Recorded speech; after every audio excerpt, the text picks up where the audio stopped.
वक्त आप आराम से बैठकर इस वीडियो को देख रहे हैं, लेकिन अगर मैं कहूँ अभी आप जिस जगह पर बैठे हैं वो जमीन आज से करोड़ों साल पहले 8,500 डिग्री सेल्सियस पर उबल रही थी, या जिस जगह पर आप बैठे हैं वो जगह लाखों करोड़ों साल तक बर्फ से ढकी हुई थी। ये दोनों बातें सच हैं। इस 8 मिनट की वीडियो में आप पृथ्वी के 400 करोड़ साल के सफर को देखने वाले हैं और बाकी के बचे 50 करोड़ साल के सफर को आप हमारी अगली वीडियो में यानी कि इस वीडियो के पार्ट 2 में देखने वाले हैं। थर्सडे यानी कि गुरुवार के सुबह 9 बजे देखने वाले हैं, तो इस वीडियो के पार्ट 2 को भी मिस मत करना। तो जल्दी से इस वीडियो को एक लाइक करिए और चलिए इस सफर को स्टार्ट करते हैं। जिस जगह पर आज हमारा सौर मंडल है वहाँ विभिन्न प्रकार के गैस और धूल के बादल हुआ करते थे। वैज्ञानिकों के मुताबिक इस धूल के बादलों से दूर एक तारा हुआ करता था। वक्त के साथ साथ उस तारे की ऊर्जा कम होने लगी, जिसके कारण एक विशाल विस्फोट हुआ। विस्फोट के कारण इस अंतरिक्ष के धूल एक दूसरे से दबने लगे। इस दौरान बादलों में स्थित धूल के कण दबाव और गर्मी के कारण बड़े उल्कापिंड और पत्थरों में परिवर्तित होने लगे और इन्हीं दबाव की वजह से रेडियो एक्टिव पदार्थ ने ग्रेविटी का निर्माण किया। इस ग्रेविटी के कारण बीच में हाइड्रोजन और हीलियम इकट्ठा होने लगे। बीच के इस भयंकर दबाव के कारण एक विशाल विस्फोट हुआ और इसी विस्फोट के कारण हमारे सूरज का जन्म हुआ। अंतरिक्ष में फैले एस्ट्रॉइड्स यानी क्षुद्र ग्रहों में भारी वजन के कारण सूरज के करीब आकर सूरज की परिक्रमा करने लगे। धीरे धीरे इन्हीं एस्ट्रॉइड में भारी टकराव हुआ, जिसके कारण मरकरी, वीनस, अर्थ और मार्स जैसे ग्रहों का निर्माण हुआ। वैज्ञानिकों के मुताबिक उस वक्त अर्थ और मार्स यानी मंगल ग्रह के बीच थिया नाम की ग्रह सूरज की परिक्रमा करती थी। पृथ्वी पर ग्रेविटी होने के कारण सूरज की परिक्रमा करने वाले एस्ट्रॉइड्स अब पृथ्वी की परिक्रमा करने लगे और धीरे धीरे करोड़ों सालों तक ये पृथ्वी पर गिरने लगे। और ऐसी सेम घटना हमारे पड़ोसी ग्रह थिया पर भी होती थी, जिसके कारण थिया पृथ्वी को और करीब आने लगा और आकर टकरा गया। इस भयंकर टकराव के कारण पृथ्वी के हिस्से कणों के रूप में हमारे ब्रह्मांड में फैल गयी और एक रिंग्स की तरह पृथ्वी की परिक्रमा करने लगे। इन्हीं परिक्रमा करते हुए कणों में टकराव हुआ, जिसकी वजह से हमारे उपग्रह चंद्रमा का निर्माण हुआ। उस वक्त हमारे पृथ्वी पर सिर्फ एक ही समुद्र हुआ करता था और वो था 1900 डिग्री सेल्सियस के तापमान पर उबलते हुए लावे का। उबल रही थी वो सब चीजें जिसे कि आज आप अलग अलग नामों से जानते हैं।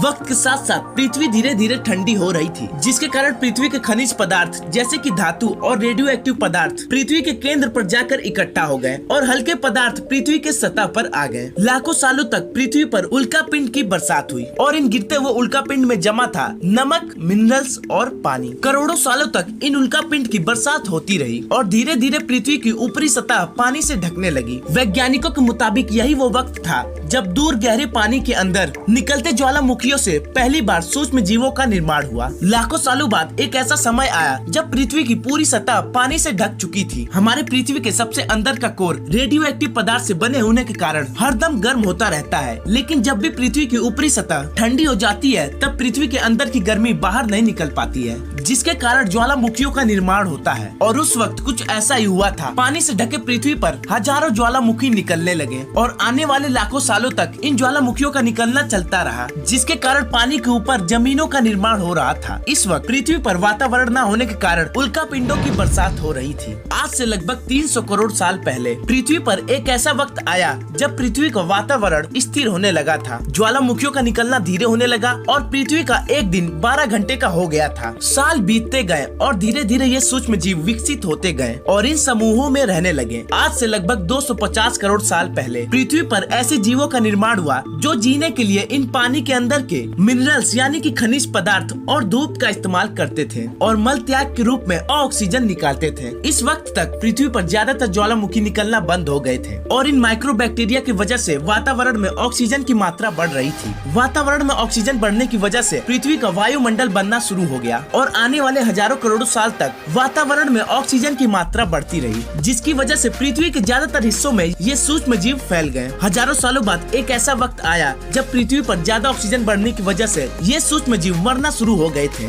उस वक्त पृथ्वी का वातावरण ठंडा होने के साथ साथ ऑक्सीजन से भी भर चुका था, जिसके कारण जमीन और वातावरण में स्थित आयरन यानी कि लोहे के मिनरल्स पानी में स्थित ऑक्सीजन से रिएक्ट होने लगे। और एक वक्त ऐसा आया जब पृथ्वी की जमीन मार्स की जमीन की जैसे लाल हो गई थी। वक्त बीतने के साथ साथ पृथ्वी के टेक्टोनिक प्लेट्स में दरार आने लगी, जिसके कारण पृथ्वी में उपस्थित लावा लाखों सालों तक उबलता रहा। और यही वो कारण था जिसके कारण पृथ्वी के वातावरण में कार्बन डाइऑक्साइड बहुत ही ज्यादा बढ़ने लगी और पृथ्वी पर एसिड की वर्षा शुरू हो गई। एसिड रेन की वजह से पृथ्वी का तापमान घटने लगा और इतना घटने लगा कि पृथ्वी पर उपस्थित पानी बर्फ में बदल गया। पृथ्वी पर पहली बार भयंकर आइस एज आया। इस वक्त पूरी पृथ्वी सफेद बर्फ से ढक चुकी थी। आमतौर पर जब धरती पर सूरज की किरणें गिरती है तब जमीन उन किरणों को सोख लेती है, मगर बर्फ जमे होने के कारण और क्योंकि बर्फ सफेद और चमकीली होती है, इस वजह से सूरज की किरणें पृथ्वी पर गिरने के बाद टकराकर वापस चली जाती थी, जिस कारण से पृथ्वी कई लाखों सालों तक बर्फ से ढकी रही। मगर फिर से पृथ्वी के अंदर से गर्मी ज्वालामुखी के रूप में निकलना शुरू हो गई